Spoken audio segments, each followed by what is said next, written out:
Uh, on the left side, both side, the acetabulum and the femoral and the cup and the femoral hair is well contained within the acetabulum.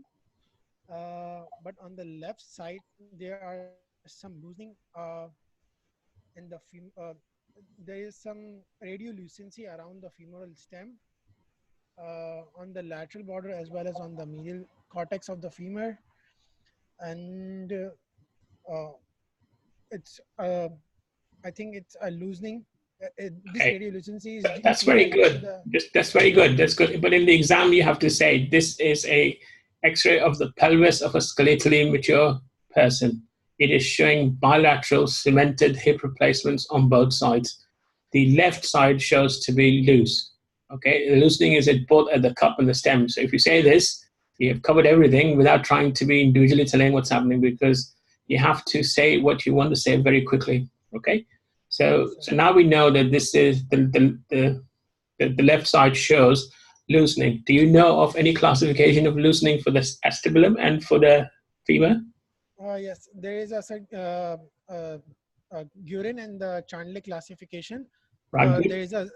There is a zone of loosening in the around the femoral stem. If there is a loosening, then we can divide this loosening according to the zones, and uh, around the if there is a I think seven zones in the femur and three zones in the acetabulum. Okay. So it looks So like all zones on the femur side are loose. Is that correct? yes, yes, yes. So what is that classification called?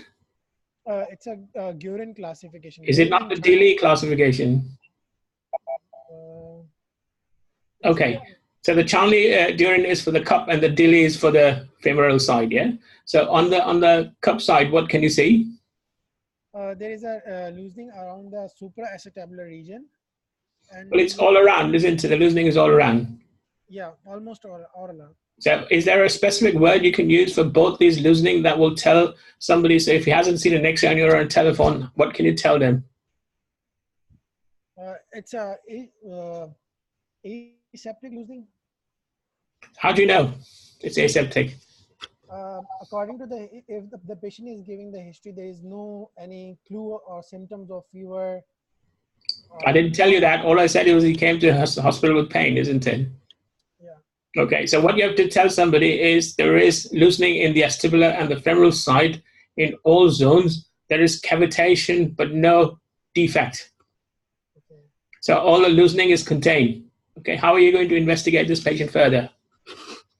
Uh, After taking detailed history examination, and then we will went for the CBC, ESR, CRP. Okay, so Blood your culture. ESR is slightly raised, but your CRP is 900. How much, sir? So the ESR is slightly raised, but Yeah. CRP is 900. Okay. Uh, then we can go for the uh, now the CRP is very much raised, so we go for the aspiration. Okay, Uh, so is aspiration sensitive and specific? it's a sensitive. It's intraoperative culture is a sensitive. We go for Yeah, 50%. 50% you will get a result. In 50% cases, you will not get a result. Okay, so it's a sensitive test, but it's not specific. Do you understand what that means? yeah, yeah. Yeah, what does it mean? Sensitive and specificity. So the culture will give the 50%, as you mentioned that the culture will give the in the 50% of the population, it will give the true positive result, but Yeah, it so is if it's still positive, what does that tell you? Is it sensitive or specific? it's a sensitive. Yeah, so remember this, sensitive as N and specificity as P. So false negative is less in sensitive patients and false positive is less in specific patients. Okay? Yes. That's how, okay, so now you know it's infected. What is next? So first of all, we can counsel the patient, and then we plan for the we plan for the debridement, thorough debridement, extraction of the whole implant, send deep operative cultures, and put an antibiotic cement spacer uh, for a Okay, so that's very good, but the correct answer of the exam is I will now proceed further for management of this patient. My plan of management will be either one, a two-stage procedure, or a DARE procedure, which is a one-stage procedure. Okay, I would prefer to do a two-stage procedure with a spacer to make sure that, and the infection is under control, I can come back and sort it out. How will you know the infection is under control? So we can, after putting the patient on antibiotic spacer, and then start on the IV and antibiotic according to the culture and sensitivity, we can Very good. monitor, or we can weekly monitor the patient ESR and CRP for at least 6 weeks. And then we also involve the infectious disease. But it's not an infectious disease, it's an infection. Infection disease is something that can spread. Okay, so we can we can weekly monitor the ESR and CRP, and after six weeks, then we stop the antibiotic. And so not correct. So you will wait for the CRP results. You will give antibiotics for at least 6 weeks, and you will make sure your 3 CRPs are at negative 2 weeks apart. So that's minimum of 6 weeks. Okay. So you give antibiotics for 6 weeks, but you're monitoring the CRP every week.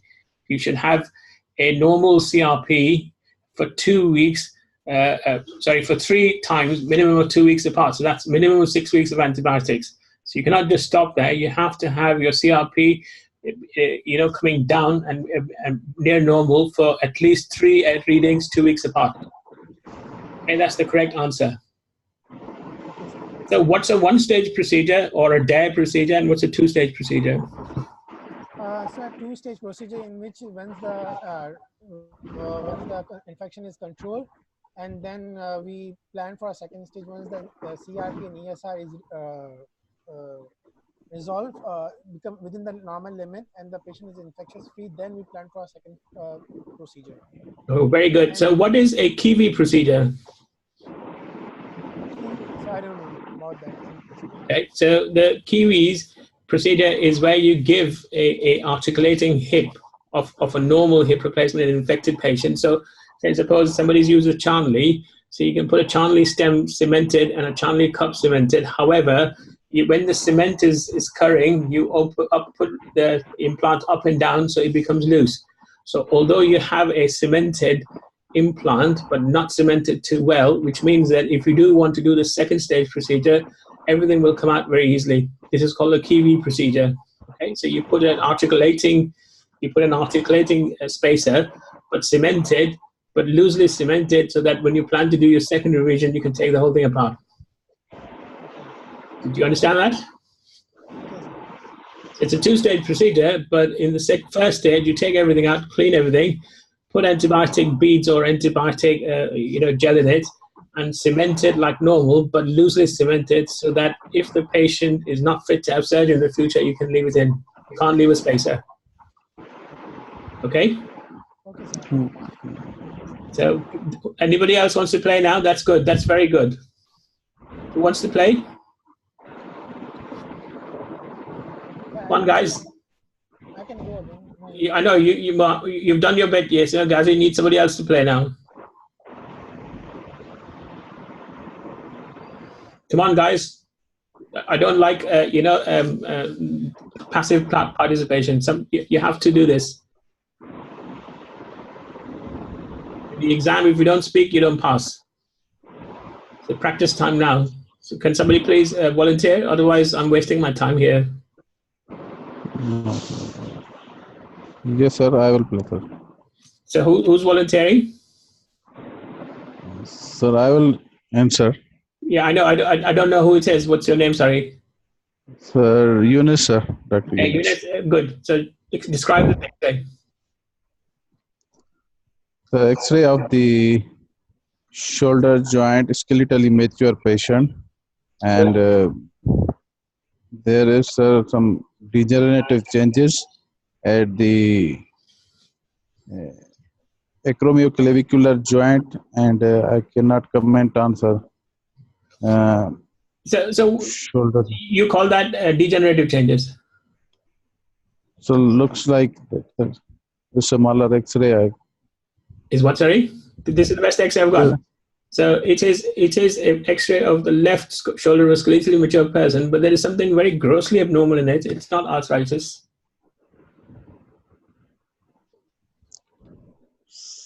Is it the So, humeral joint? The glenohumeral joint in congruent? Is it congruent? upward, so It's gone up. humeral Might be head the is cup, look. isn't it? So what does that mean? That means the rotator cuff is not functioning, isn't it? Okay, so Yeah. So the rotator yes. cuff, the supraspinatus will pull the humeral head into the socket, but if the supraspinatus is missing, it will go up. And every time you move it, the first couple of the infraspinatus, teres minor, subscap will squeeze the humeral head, and it will go up and will touch the acromion here. That's called scalloping. So this is a patient with a massive cuff tear, which is causing this problem. Okay. Now, if this patient is 65 years old, what will you do? So 65-year-old patient, Irreparable cuff. irreparable cuff. So then, sir, we have the options of arthroplasty, shoulder arthroplasty, sir. Okay, so this is 65 years old, but if you want to do arthroplasty, what kind of arthroplasty are you going to do here? So the options are hemi, total anatomical, total reverse. Which one? So reverse will be better for this. Why? Sir, implant or arthroplasty, reverse arthroplasty is more durable. Our results are better than like hemi and. Okay, so for a hemi shoulder replacement, you have to have all the cuffs working, and you have to have a normal glenoid. Okay, so mostly done in trauma. For a anatomical total shoulder replacement, you have to have the cuff working. Right. For a reverse shoulder, if the cuff's not working, that's your only option, because it reverses the biomechanics to allow the humeral head to stay in the socket for the deltoid to work. Okay, so if the cuff is not working, then you need to mechanically put the ball back into the socket. Therefore, your only options are reverse shoulder for the cuff to work. Do you know any classification which will tell you that the glenoid, for the glenoid? Okay.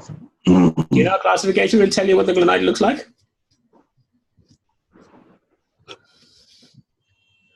There's a Gilly-Walsh classification. No, sir. Have you heard that? A Gilly-Walsh classification. Has anybody read that? Signals are very weak here. Is what, sorry? Does anybody know the Gilly-Walsh classification? My signal. No, sir, I can't remember. Yeah, okay, so Gilly-Walsh classified the glenoid in cuff deficient shoulders. Right, and he said that there was A, B, and C. A is 1, A2, and B1, B2, and C. And it depends on the shape of the glenoid for which you can do what you want to do in the future, okay? But go and read that classification. It is important for you to know if you're looking at a shoulder x-ray. But this is a cuff deficient shoulder in a 65-year-old, which is arthritic. Therefore, your only option here is to put a reverse shoulder.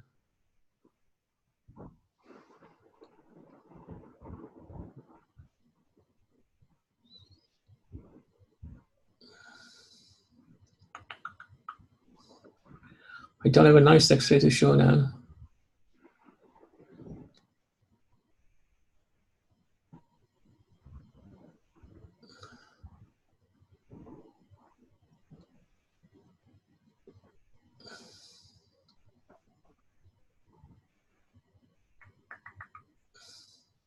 How about this one? Who wants to play? Somebody else?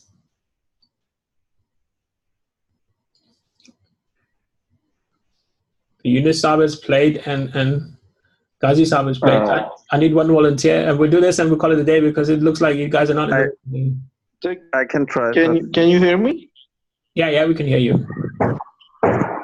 Yeah, I'm Dr. Fahad. I will Okay. describe the X-ray. This is a patient. Okay, just give me a second. This is a patient who came to your clinic. She is 35 years old. Okay, and she's come to the clinic with painful left knee. Okay. These are the anteroposterior and lateral X-rays of left knee joint of a 35-year-old woman with a painful knee. The anteroposterior X-ray shows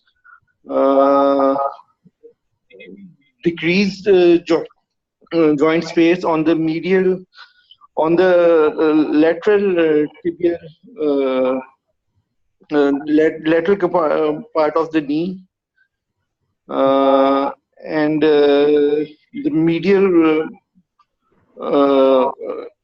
joint space appears normal, and there are also radiolucent areas in the femoral and tibial condyles, Okay. suggesting of some inflammatory arthropathy. Okay, so arthropathy is a very, very difficult word. You will be finding it difficult to explain yourself in the exam. So arthropathy means a lot of things. So keep it simple. You will say that this is an X-ray of a skeletally mature person showing the left knee, which has got bicompartmental arthritis. The arthritis involves the patellofemoral joint and the left tibiofemoral joint. Okay, so this is how you say it. If you keep describing, you look like a medical student. You're not a medical student anymore. You're a postgraduate student who's going to become a consultant soon after you finish your exams. Okay, so you must be very specific. So this is a patient who has got at least bicompartmental arthritis, and the arthritis is predominantly on the lateral side of the patellofemoral joint. And you very rightly said that there's a potential that this may be an inflammatory process. So which process do you know that will show lateral compartment arthritis? So it could be rheumatoid arthritis. Okay, so the most common cause of lateral compartment arthritis is rheumatoid arthritis. Okay, so now tell me the plan of management for this patient. This patient has got arthritis. This patient has got established two compartment arthritis, and this patient is 35 years old. Sir, first of all, I will ask her for her rheumatoid management. If she's taking methotrexate, I will get her CBC, ESR, CRP, rheumatoid factor, anti-CCP. So all these tests come back. Her medication. Yeah, so she is taking disease-modifying agents, such as whatever you mentioned, like, you know, she is on one of those disease-modifying agents. Her test has come back as a seronegative arthritis. So now you know she's rheumatoid. All your tests are telling you that, and she is on disease-modifying management, and she is in a lot of pain. So now tell me what you're going to do. Sir, I will get her MRI to get look of the soft tissue involvement of the ligaments and menisci. So every time you have a patient for an arthritic knee, you do MRI scans of the knee. Can I answer, sir? Of course. So as they say, the joint has been lateral compartment and patellofemoral joint has been disturbed or destroyed. So we have the options of now arthroplasty. Yes. So although she is 35 years old, she is rheumatoid, and the age is not a criteria for you to worry about. So you will say that this is rheumatoid patient has been confirmed. She has arthritis. My plan of management for her will be to do a total knee replacement. Okay. Yes. Yes, sir. Okay. So what kind of knee replacement will you do for her? The cruciate substituting. Yes, because the soft tissues are not working. Therefore, you have to do something with the soft tissues. So in an inflammatory disc condition, which is arthritic and rheumatoid, the soft tissues are not dependable. So you have to do a knee replacement, which is called a cruciate substituting knee replacement. Okay, so now if I was going to answer this in the exam, I would say that assuming that there are no contraindications to surgery, the patient has consented and is fit for surgery, my plan of management would be to put a cruciate retaining knee replacement for this patient. Okay? You have to make yourself look like a consultant when you're doing the exam. You have to show that you're a consultant. Cruciate substituting. Yes, cruciate substituting knee, yeah. Substitute. Because the soft tissue is not going to work. Okay? Yes, sir. So, but would we get the MRI done to see the collaterals and other ligaments, because rheumatoid can involve all the ligaments of the joint? You don't need to, because you're going to substitute everything anyway. So but we need to have good. Yeah, but need to have good collateral for replacement. you If don't. they are also involved with, So what are you going to do then? If the collaterals are not working, what are you going to do then? You have to put a constraint then implant. we But will go before for that, constrained replacement. A what? Sorry, constraint replacement. Constrained replacement. Okay, so Hinge. that decision is made on the table. Okay, so you will assess and evaluate the patient. You will do a cruciate sacrificing implant trial, and if it's stable, you will go with it. If it's not stable, then at that time you will decide whether you want to do a totally constrained knee or not. Fortunately, most rheumatoid patients don't need a constrained knee. Not many. So I don't do knees now, but when I was training, we used to see a lot of rheumatoid patients. I have never seen anybody put a constrained knee in anybody. It's mostly for tumor patients. And if you put a constrained knee in a young 35-year-old, they don't last more than 3 to 5 years. Because there Okay. is no So one movement. thing. Yeah. So one thing more that we should have to preoperatively measure the valgus angle to as this is going into the valgus deformity of the knee. You need to plan from before whether you will need So abdomen. when we do the I can't hear you what you're saying now.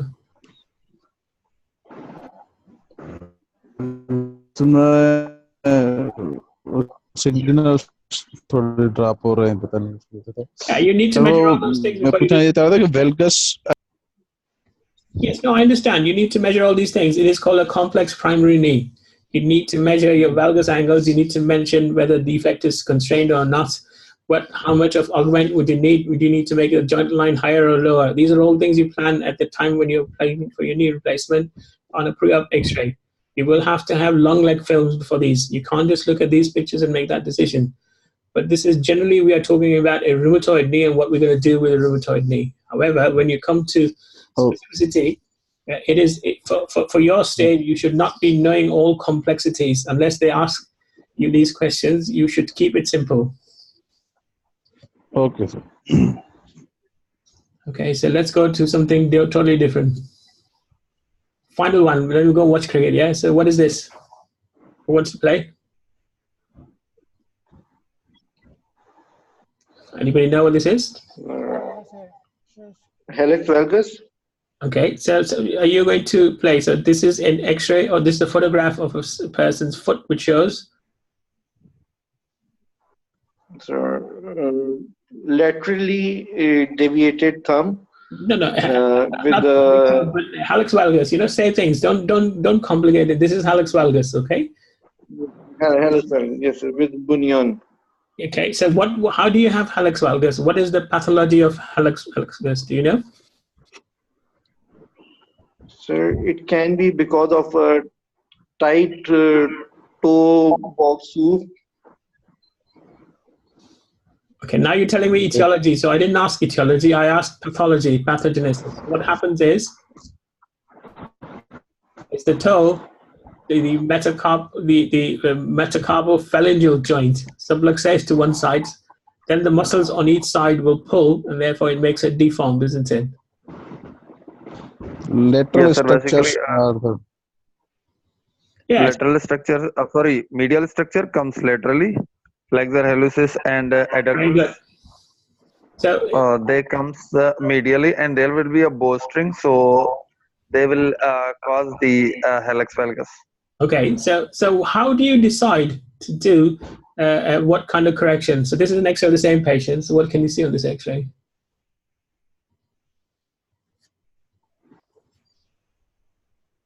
So we will measure the angles, the metatarsophalangeal angle. Okay, so that's actually perfect. But look at the rest of the X-ray. There's more going on, just the hallux valgus here, isn't it? So there is osteopenia in the. Yeah, there's a lot of destruction going on the joints. Can you see that? yes, sir. Yes, sir. Yeah, so what is this? There is a name for this. This is a rheumatoid foot, isn't it? Yes? Rheumatoid foot, yes, sir. Yes, sir. Okay, so what is the management of a rheumatoid foot?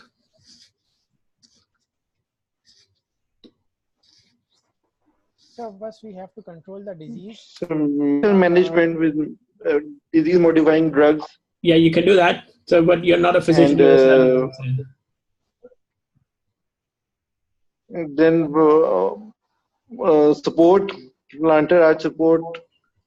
Okay, so the plan of management for these patients is you can manage them operatively or non-operatively. If you want to manage them non-operatively, then you give them what is called a walking boot, which is a total contact boot. The pressure is taken off the whole foot, and it's like a rocker bottom where they walk on that. If you want to operate on them, then you operate them by giving them a tripod gait, which means the big toe, little toe, and heel should be stable for them to walk on it. Agreed?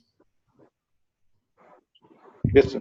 Yeah, so if you are going to correct this person's rheumatoid and give them some foot to walk on, you make sure that you fuse the metacarpal phalangeal joint, you fuse the little toe joint, and you make sure that the hind foot is in correct alignment, not valgus or varus. If the heel has got a problem, you sort that heel out. They're called tripod gait. For a rheumatoid patient, it's a tripod gait. For a hallux valgus on its own isolated injury, then you look at the angles. You look at the various angles and then do correction accordingly. So what's happening here? Where is that picture gone? Yeah, there's something else happening. There is hallux valgus, but there's something happening here. What is happening to the toe? Overriding. Overriding, yes. Yeah, it is, but something else is happening. So is it aligned? Isn't the toe rotated? Yes, sir. What is that Internally rotated. Externally rotated. But it's not. It's rotated. See, if you look at this toe and this toe, the nail is pointing centrally and forward. Yeah, this nail is rotated. There's a name for this condition. What is that called? It's called hallux interphalangeus, where the toe rotates. Yes, it is common in younger people, Okay. but in rheumatoid people, you can have that. It's not a simple picture of X-ray to look at, isn't it? There's a lot more going on. So please, in the exam, make sure that you don't concentrate on the most obvious thing. You are now a consultant, hopefully soon. So you need to know the whole picture. You cannot go and correct the bunion and then realize the rest of the problem was not correctable and you've done an operation, the patient has got no benefit. So what they're looking for in the exam is for you to be safe, for you to have knowledge, and for you to know how to get out of trouble. Okay? Should we stop or do we do one more? Yes, no? So one more. Okay.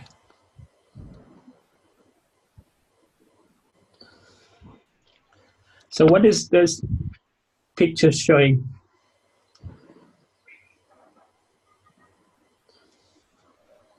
So who's talking? Sir. So I will talk about this. The most left picture showing the decline of the toes, and I think the So it's a test. medial arc. It is it's a picture which shows a Coleman block test. That's what you have to say in the exam, yeah? So when do you do a Coleman block test? So to assess the either it is a rigid or flexible. So flexible cavus foot. That's what you're looking at, isn't it? Cavus foot, flexible. Foot, If the varus is correctable or not. Very good. Hind foot varus. Yes. So and what condition will show you hind foot varus? So cavo varus feet. Yes. And Charcot-Marie-Tooth disease. Yes, this is Charcot-Marie disease. Yeah, this is classical picture of Charcot-Marie disease. Okay, so we are doing a Coleman block test to make sure that it is a correctable or not. So if it's a correctable test, what does that tell you? It's a flexible disease, not a rigid deformity. So what does that mean in your management? We can go for the corrective deformity correction. That means we should go for the soft tissue injury rather than a bony procedure. Yeah, so you can do a soft tissue correction. You don't have to do a calculus osteotomy to correct it, like that's it. Okay.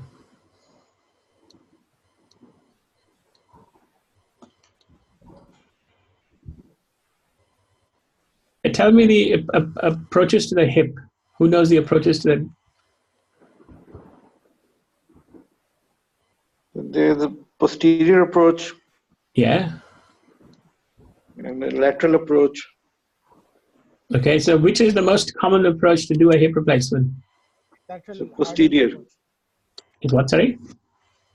So going, Posterior approach, yeah, yeah, fine. the Take me posterior approach. through a posterior approach. Describe the posterior approach to the hip. So,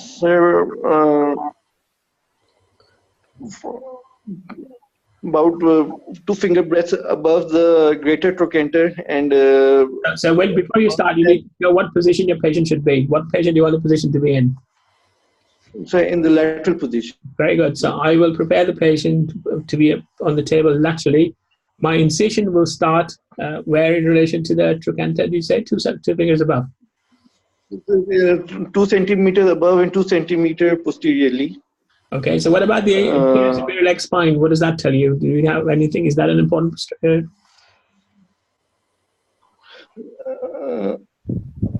So guys, for the exam, you need to have your approaches perfect. You know, in the exam, posterior approach to the hip, posterior approach to the C-spine, posterior approach to the spine, posterior approach to the knee, and anterior approach and posterior approach to the shoulder. These are the approaches that one of you will get asked on the table. One of these approaches you will get.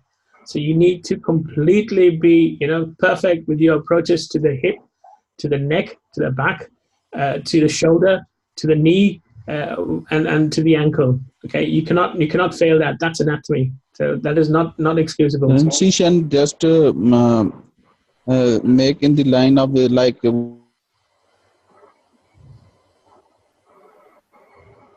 So your internet is not working, Eunice. We can hear you sometimes and we can't hear you fully. But yes, you go and read the approach to the hip today. You need to know one approach. You can do the posterior approach. If you want to, you can do the anterior lateral, which is the modified Hardin approach. Well, you need to know one approach very well. You cannot fail on approaches. Okay, it is important that you know an approach that's asked for you very, very clearly. Okay, you must not give up on your approaches. That's the easiest question to answer in the exam. Easiest question to answer in the exam. Okay, what about the posterior approach to the knee? Does anybody know the posterior approach to the knee? Posterior. So that's a very common. It's a midline incision. It is transverse.